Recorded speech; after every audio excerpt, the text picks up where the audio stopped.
Welcome back to EnglishTenPodcast, your practical space for confident English in everyday moments.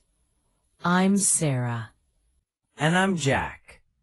If you've ever faced the Christmas conversation maze, what to say, how to say it, and when to say it, you're in the right place. We'll keep it natural, concise, and useful. Today, we're exploring how to talk about Christmas Day in English. We'll cover common topics, authentic phrases, a few tasteful jokes, and tips to sound friendly and self-assured, whether you celebrate or simply observe the season. Our aim is clarity with a touch of warmth. Think of this as a quick guide you can replay while wrapping gifts, driving to family gatherings, or drafting a holiday card.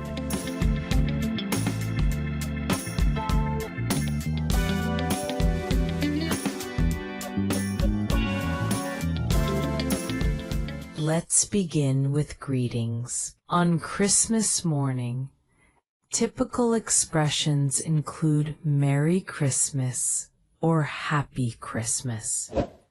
For messages or cards, you can elevate the sentiment with wishing you a joyful Christmas filled with peace and laughter. If you're composing a quick reply to a holiday plan, a straightforward, "We're keeping things low-key at home this year," works well, followed by a brief detail. The next step is talking about activities. A natural sequence is to describe what the day looked like in a sentence or two. Then add a tiny scene for color. For example, we opened presents first thing, then cooked a family lunch. Or, we watched a classic film in cozy sweaters. If you change the usual routine, you might say, "This year, we tried a new recipe, roast Brussels sprouts, much to everyone's delight or dismay." The key is to share a small, vivid detail rather than a long recap. Food is central to Christmas for many people, and discussing it offers excellent practice. Common talking points include the meal itself, favorite dishes, or new recipes. You can say, "We had a traditional roast with all the sides," or "I attempted Christmas pudding for the first time and survived." When describing favorite flavors, phrases like "the aromas filled the house" or "the dessert stole the show" feel natural without sounding rehearsed. If you want to compare experiences, you can frame it with a contrastive connector. Last year was quieter. This year there was a larger gathering. Or, we usually dine at my sister's, but this time we hosted at home. When discussing gifts, a simple approach works. We exchanged thoughtful gifts, or we stuck to a secret Santa this year. If someone asks for your opinion on a gift, you can respond with a polite blend of warmth and practicality. For example, "It's lovely. Thank you. I'll treasure it." Or, "That's very thoughtful of you. I'll use it soon." Traditions and atmosphere also shape how you speak about the day. You might say, The house smelled of cinnamon and pine, or the living room glowed with string lights. If you are sharing a moment of humor, keep it light and universal.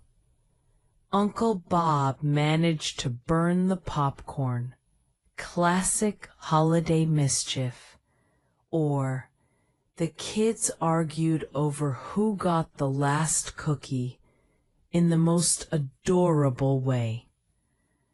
The goal is to convey mood and setting without dwelling on every minute detail. For social interactions, expressions that invite conversation are useful. Phrases like, "Did you have a favorite moment?" or "What's your Christmas tradition?" help sustain a natural dialogue. If you're coordinating plans, you can say, "Let's catch up after the holidays. I'd love to hear how yours went."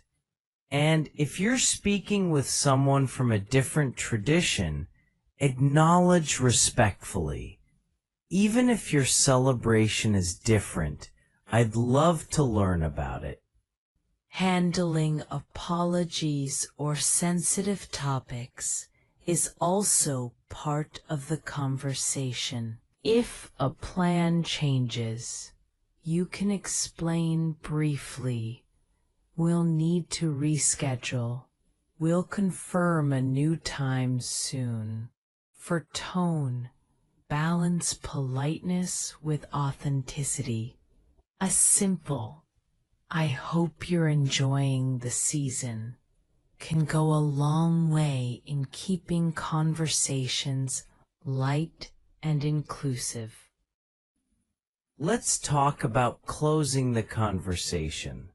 As a natural wrap, you might say, "Thanks for listening. I hope these phrases help you speak comfortably about Christmas Day." If you're sending a follow-up message, never forget that all you need to do is contact us for a personal favor. You could add, "Wishing you a wonderful holiday season and a happy new year." The closing should feel warm but professional, leaving room for future dialogue. Quick practice tip. Rehearse a short 3-sentence outline in your head before a conversation. Example: prep sentence, a detail or image, and a closing question. This keeps you fluent without sounding scripted. If you're preparing for a card or email, structure helps. Greeting, a brief recap of the day, and a friendly closing. For instance, "Dear Jamie, we enjoyed a quiet Christmas at home with family. The aroma of cinnamon lingered all day, and we laughed over old photos. Wishing you warmth and joy this holiday season." Remember a few anchor phrases you can reach for easily. Merry Christmas. Wishing you joy and peace. We had a cozy Christmas at home. We tried a new recipe this year. The food was fantastic. The house smelled amazing. And let's catch up after the holidays.